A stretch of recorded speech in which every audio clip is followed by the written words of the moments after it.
বান্ধৱ সমস্ত আই মাতৃ সমস্ত আমি ক্ৰমশঃ আগবঢ়াই অহা নিগম শাস্ত্ৰ মহাভাগৱত ভাগৰ পৰ্যালোচনাৰ বাবে আমি আপোনাসৱৰ শ্ৰী চৰণত প্ৰণাম জনাইছোঁ। আমি আজি পঞ্চম স্কন্ধৰ বামন প্ৰভুৱে বলিৰ যজ্ঞত গৈ তেওঁ তিনিপদ ভূমি ভিক্ষা কৰাৰ চলেৰি তেওঁ যে বলিক ছলনা কৰি পুনৰ স্বৰ্গ ৰাজ্যত তেওঁ ইন্দ্ৰক প্ৰতিষ্ঠা কৰিব পাৰিছিল, ইন্দ্ৰক যে পুনৰ তেওঁ স্বৰ্গ ৰাজ্য ঘূৰাই দিব পাৰিছিল, আমি সেই সম্পৰ্কে আজি দুআষাৰ আলোচনা কৰাৰ মানস কৰিছোঁ। আপোনাসৱে আমাৰ চেনেলটি যদি সাবস্ক্ৰাইব কৰে, লাইক কৰে আৰু শ্বেয়াৰ কৰে, তেন্তে সেয়া হ'ব আপোনাসৱৰ আমাৰ প্ৰতি আশীৰ্বাদ। আমি আগবাঢ়িছোঁ। বামন প্ৰভুৱে বলিৰ যজ্ঞত তিনিপদ ভূমি তেওঁ ভিক্ষা কৰিবলৈ আগবাঢ়িব লগা হৈছিল, আৰু এয়া হৈছে তেওঁৰ প্ৰতিশ্ৰুতি ৰক্ষা, মাতৃৰ প্ৰতিজ্ঞা, মাতৃৰ যি আদেশ, আৰু বামন প্ৰভুৱে অদিতিৰ গৰ্ভত যে তেওঁ জন্ম ল'ব, তেওঁ যে এয়া দ্বিতীয় জন্ম, তেওঁ প্ৰথম জন্মত যে তেওঁ পৃষ্ঠি গৰ্ভ, আৰু দ্বিতীয় জন্মত এয়া বামন প্ৰভু বামন অৱতাৰ লৈ তেওঁ দেৱতা সমস্তক পুনৰ স্বৰ্গ ৰাজ্যত অধিষ্ঠিত কৰাব। এয়া হ'ল মাতৃৰ কাতৰ প্ৰাৰ্থনা। মাতৃৰ প্ৰাৰ্থনা ৰক্ষা কৰি বামন প্ৰভুৱে বলিৰ যজ্ঞত তেওঁ তিনিপদ ভূমি ভিক্ষা কৰাৰ চলেৰে তেওঁ আগবাঢ়িছে। আমি আজি সেই সম্পৰ্কে দুআষাৰ পৰ্যালোচনা কৰাৰ মানস কৰিছোঁ। মহামুনি সুকে কহন্ত উৎসুকে পৰীক্ষিত নিপতিত যজ্ঞেশ্বৰ ভৈল বামন স্বৰূপে অৱতাৰয়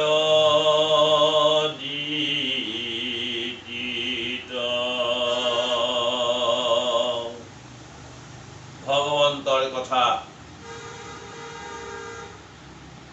মহামুনি সুকে গংগাৰ তীৰত 7 দিনৰ ভিতৰত দেহ ত্যাগ কৰিবলৈ আগবাঢ়ি অহা একছত্ৰী ৰজা মহাৰাজ পৰীক্ষিতৰ ওচৰত যি মহাভাগৱত শাস্ত্ৰৰ ব্যাখ্যা প্ৰকাশ কৰিছে, ভগৱন্তৰ গুণানুকীৰ্তন প্ৰকাশ কৰিছে, এই গুণানুকীৰ্তন তেওঁ শুনিয়ে আছে, তথাপি তেওঁৰ ক্ষুধা পলোৱা নাই, তেওঁৰ পিয়াহ পলোৱা নাই। তেওঁৰ যিমানেই কৃষ্ণৰ কথা শুনিছে, তিমানেই তেওঁৰ ক্ষুধা তৃষ্ণা বাঢ়িয়েহে গৈ আছে।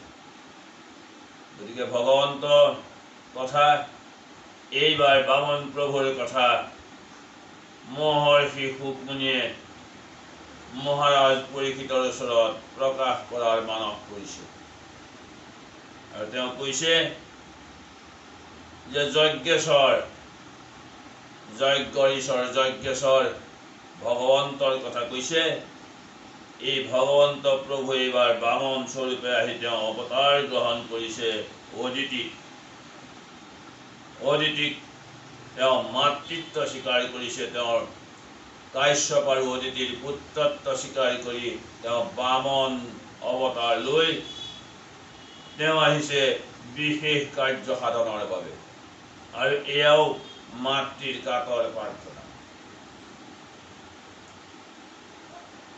এই কাশ্যপ আৰু অদিতি দ্বিতীয় জন্মত তেওঁলোক কাশ্যপ আৰু অদিতিৰ দ্বিতীয় জন্মত বামন প্ৰভু আহিছে অদিতিৰ পুত্ৰত্ব স্বীকাৰ কৰিবৰ বাবে, আৰু প্ৰথম জন্মত তেওঁ আছিলে পৃষ্ঠিৰ গৰ্ভত পৃষ্ঠি তেওঁ সুতপা আৰু পৃষ্মি গৰ্ভ, তেওঁ পৃষ্মি গৰ্ভ নামেৰে জনাজাত। এয়া আছিল পৃষ্মি আৰু সুতপাৰ অত্যন্ত কঠোৰ তপস্যা, আৰু তপস্যাত তেওঁ সন্তুষ্ট হৈ তেওঁলোকৰ পুত্ৰত্ব স্বীকাৰ কৰাৰ কথা তেওঁ নিজেই প্ৰকাশ কৰিছে, তেওঁ প্ৰতিশ্ৰুতি দিছিল। আৰু সেয়েহে তেওঁ দ্বিতীয় জন্মত তেওঁ বামন ৰূপে অদিতিৰ পুত্ৰত্ব স্বীকাৰ কৰিছে। আৰু তৃতীয় জন্মত এই কাশ্যপ আৰু অদিতি আহি বসুদেৱ আৰু দৈৱকী আৰু তেওঁলোকৰ ঘৰত অষ্টম পুত্ৰ ৰূপে কমসৰ কাৰাগাৰত কৃষ্ণই জন্মগ্ৰহণ কৰিব। ভগৱান যজ্ঞেশ্বৰে আহি অদিতিৰ পুত্ৰত্ব স্বীকাৰ কৰিলে। দান মাগিবাক বলিৰ সভাক, গৈল পাছে সদম ভাৱে,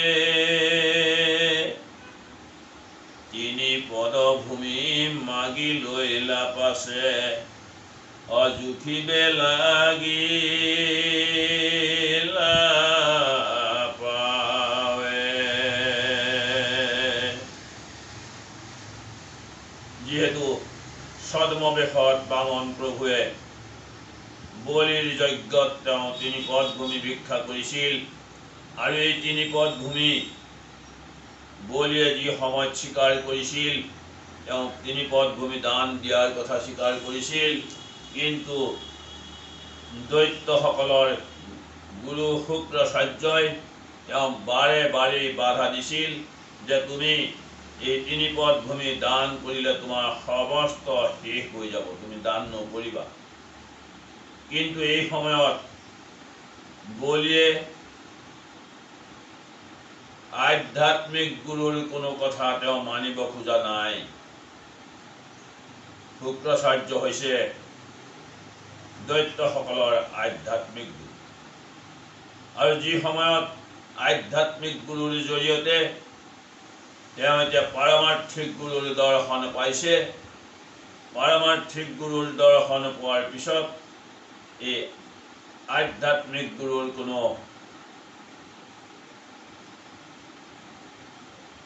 প্ৰয়োজন নোহোৱাৰ বাবেই তেওঁ শুক্ৰাচাৰ্যৰ কথা মানিব খোজা নাই।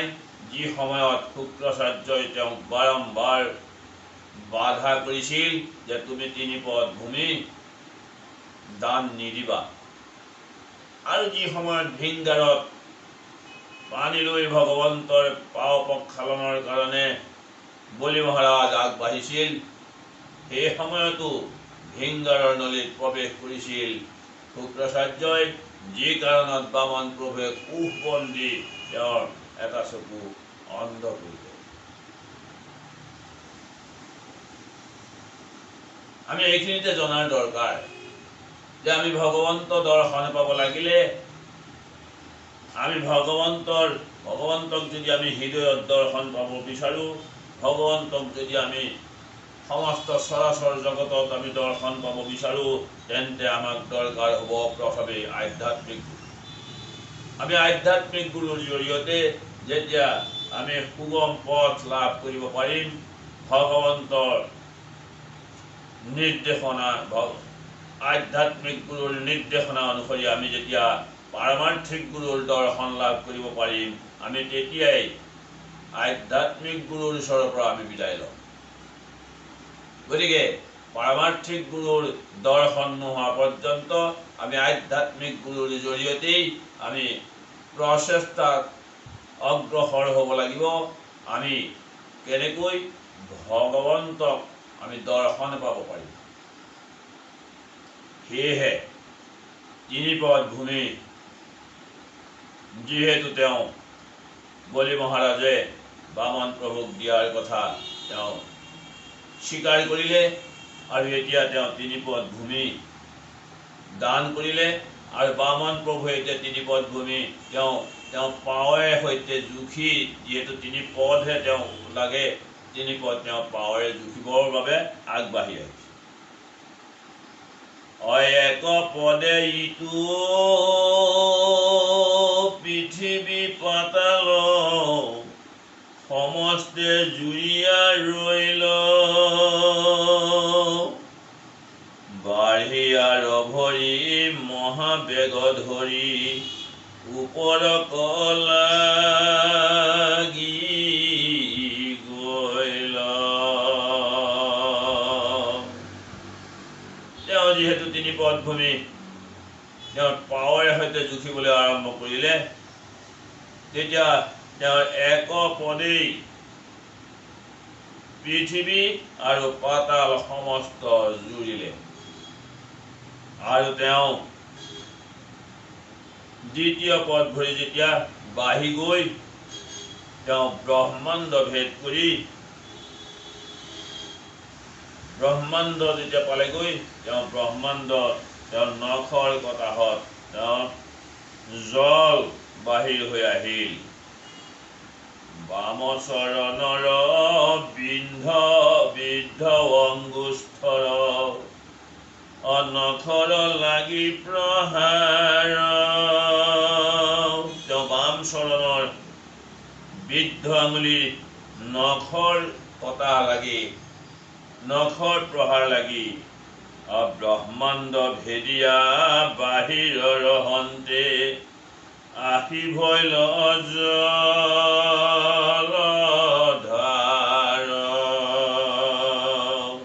সমস্ত ব্ৰহ্মাণ্ড ভেদ কৰি জলধাৰ তেওঁৰ এই বাম পদেৰে নিগৰিত হ'বলৈ ধৰিলে। বামনৰ সিটো চৰণ মহিমা বিধাতা দেখিল তাত, কিবা বস্তু দিয়া পুজিব বোলন্তে সন্মত কৰি।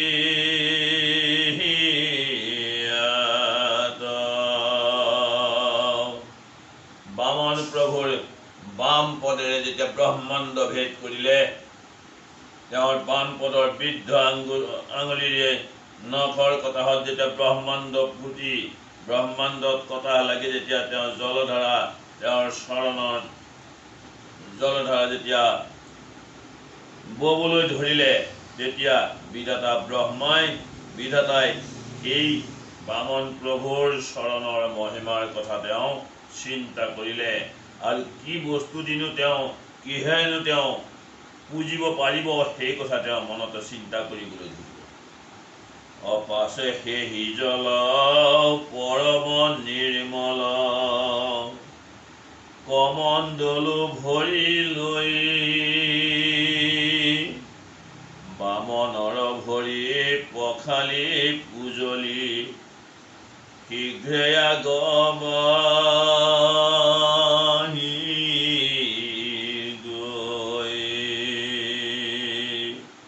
সেই নখৰ কটাহত যি জলধাৰা বাহিৰ হৈ আহিছিল, বিধাতাই একো উপায় নাপায় তেওঁ কমণ্ডলত সেই জল ধৰি ৰাখি বামন প্ৰভুৰ ভগৱন্তৰ তেওঁ চৰণ পখালি তেওঁ আগবাঢ়ি আহিছে তেওঁৰ চৰণ পখালিবৰ বাবে। মাধৱৰ সিটো চৰণ পদমৰ ৰঙা কেশৰৰ ধূলি,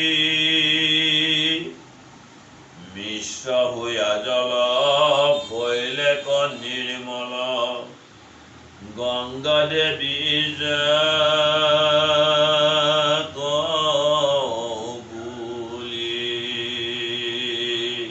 ভগৱন্তৰ চৰণ যি সমান বিধাতাই তেওঁৰ কমণ্ডলত জল লৈ ভগৱন্তৰ পদ প্ৰক্ষালন কৰিছিল, সেই সময়ত তেওঁৰ পদৰজ সেই পদৰ জলৰ লগত যেতিয়া মিহলি হৈছিল, তেতিয়া সেই জল এনেহেন নিৰ্মল হৈছিল আৰু যি গংগা দেৱী ৰূপেই প্ৰকাশ কৰিছিল, যাক গংগা নামেৰে জনা গৈছে, সেই জলধাৰা বিষ্ণুপদী নাম ভৈল অনুপম সেইদিনা হন্তে টান পৰশতে যাৰ সকলে লোকৰ পাপহৰে বিদ্যমান।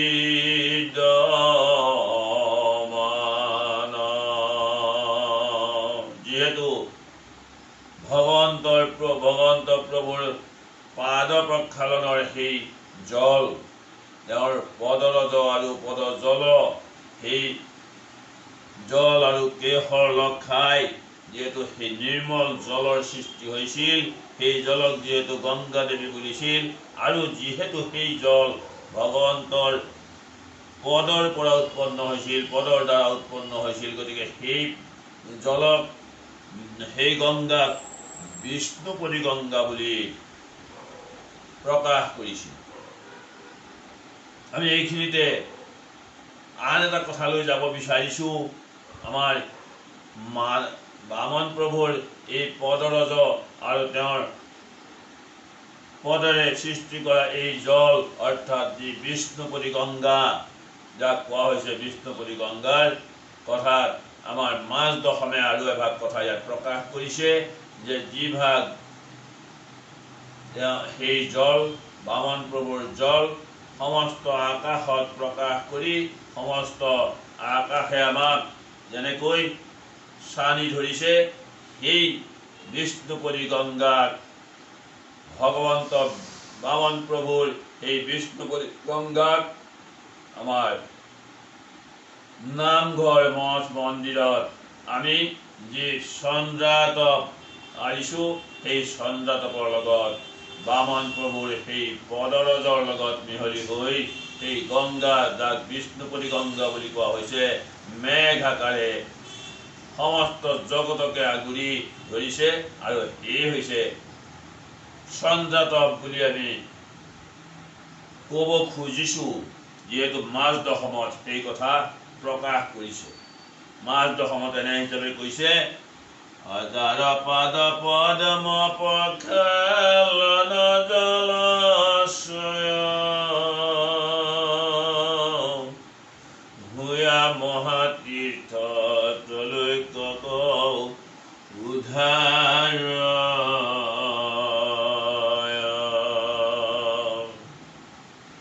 স্বৰ্গে মন্দাকিনী পাতালত ভোগৱতী, পৃথিৱীত গংগা হেন যাহাৰ খ্যাতি,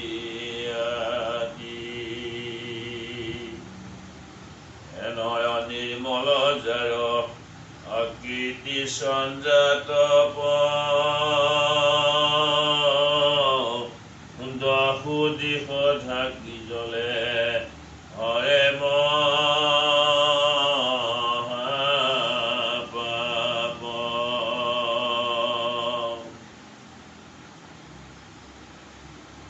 এই চন্দ্ৰাতপখন যদিও অন্তহীন অনন্ত কৃষ্ণৰ দাদা বলৰাম, অৰ্থাৎ শেষ নাগকেই যিহেতু চন্দ্ৰাতপৰ মূল তাৎপৰ্য বুলি ধৰা হয়,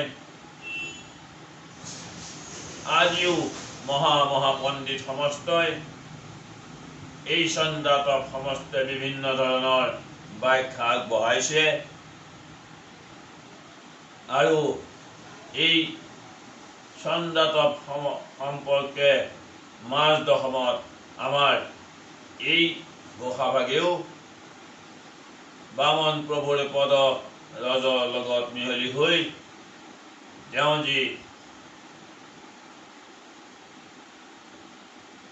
বিদ্যাংগুষ্ঠৰ দ্বাৰা তেওঁ নখৰ কটাহত যেনেকৈ তেওঁ ব্ৰহ্মাণ্ডত কটা ফুটাই তেওঁ জলধাৰা নমাই আনিছিল, যাক বিষ্ণুপদী গংগা বুলি কোৱা হৈছে, এই জলধাৰা যিহেতু ভগৱন্তৰ পদৰজৰ লগত মিহলি হৈ মেঘ আকাৰে যিহেতু গোটেই আকাশ চানি ধৰিছে, আমাৰ সেই ভাগকো চন্দ্ৰাতপৰ লগতেই তুলনা কৰিছে বুলি শাস্ত্ৰই প্ৰকাশ কৰিছে। আমি চন্দ্ৰাতপ সম্বন্ধে আমাৰ আগৰ পৰ্যালোচনা কিছু আগবঢ়াইছিলোঁ, যদিও আমি আশা কৰিছোঁ আমি আমাৰ পাছৰ পৰ্যালোচনাত আমি চন্দ্ৰাতপ সম্বন্ধে দুআষাৰ বিস্তৃতভাৱে প্ৰকাশ কৰিম। যিহেতু বিভিন্ন ধৰণৰ পণ্ডিত সমস্তই এই ছন্দাতপ সম্বন্ধে আলোচনা চলাই আছে, হয়তো সিদ্ধান্তত কোনো উপনীত হ'ব পৰা নাই। গতিকে বিভিন্নজন পণ্ডিতে যিহেতু বিভিন্ন ধৰণৰ আখ্যা আগবঢ়াইছে, আমি ভাগৱত শাস্ত্ৰনো কি কৈছে, আমি ভাগৱত শাস্ত্ৰৰ আধাৰত আমি দুআষাৰ এই ছন্দাতপ সম্বন্ধে আগবঢ়াম বুলি আশা ৰাখিছোঁ। বিষ্ণুপদী নাম ভৈল অনুপম, সেইদিনা হন্তে তেন পৰহতে যাৰ সকলে লোকৰ পাপ হৰে বিদ্যমান।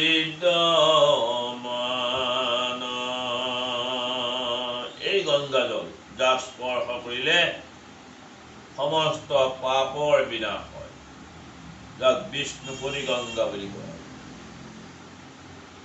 আমাৰ কীৰ্তনতো এনেদৰে প্ৰকাশ কৰিছে, ত্ৰৈলোক্য কোৱাক প্ৰমিলা চৰণৰ গতি, তজু পাদুদকে গংগা ভৈলা উতপতি।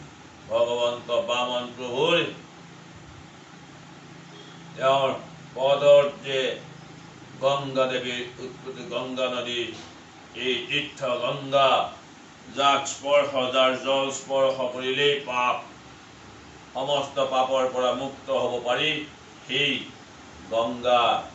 গংগাৰ জল ভগৱন্ত প্ৰভুৰ পদ স্পৰ্শ কৰি তেওঁৰ পদেৰে সৈতে তেওঁ পৃথিৱীলৈ নমাইছিল, আৰু সেই জলকেই যিহেতু বিষ্ণুপদী গংগা বুলি কোৱা হৈছে। যিটো নিৰঞ্জন চিদানন্দ ঘন, গংগা জল ৰূপ ধৰি, জগত নিস্তাৰ কৰিবাক লাগি, আপুনি বহন্ত হৰি।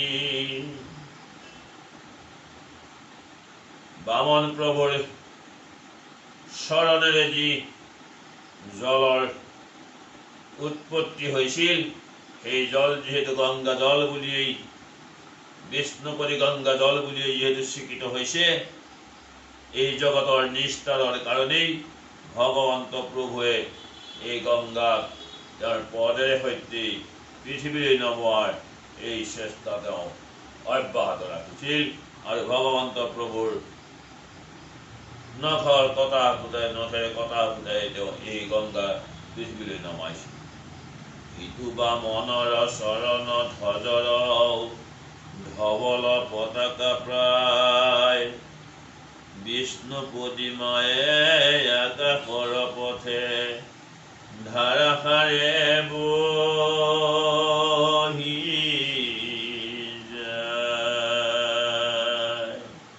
ইয়াতো প্ৰকাশ কৰিছে চৰণৰ ধ্বজ বুলি কৈছে পতাকা, ভগৱন্তৰ সেই চৰণক পতাকা আখ্যা কৰিছে। পতাকা, যি পতাকা আমি ধৰ্মধ্বজা হিচাপে বা পতাকা যাক আমি চিহ্ন ধ্বজা হিচাপে চিহ্নিত কৰিছোঁ, আজি ভগৱন্ত প্ৰভুৰ এই পদেৰে যি বিষ্ণুপদী গংগা নমাই আনিছে, তাকো সেই বিষ্ণুপদী গংগাকেই আমি ছন্দাতপৰ লগত যিহেতু তুলনা কৰিব বিচাৰিছোঁ, যিহেতু সেই ভাগকেই ছন্দাতপ বুলি কোৱা হৈছে, যদিও সকলোৱে একমতেই আজি কৈ আছে যে বৰিষে কণিকা মেঘে ওপৰত গাজে, ফণাই ধৰিলা চক্ৰ আহি সৰপৰাজে, য'ত অনন্ত নাগৰ ফণাকেই ছন্দাতপ বুলি যিহেতু কৈ আছে, বহুজন পণ্ডিতে যিহেতু এই কথাত এতিয়ালৈ নিশ্চিত হ'ব পৰা নাই, গতিকে বিষ্ণুপদী গংগাও যে এই ছন্দাতপৰে আৰ্হি, আমি ইয়াক উপভোগ কৰিছোঁ। প্ৰভুসকল, আমি ছন্দাতপ সম্বন্ধে বামন প্ৰভুৰ এই বিষ্ণুপদী গংগা সম্বন্ধে আমি আমাৰ পৰৱৰ্তী আলোচনাত আমি আগবঢ়াব খুজিছোঁ। আমি আজি আমাৰ এই পৰ্যালোচনা ইয়াতেই সমাপ্ত কৰিছোঁ। কৃষ্ণ হৰি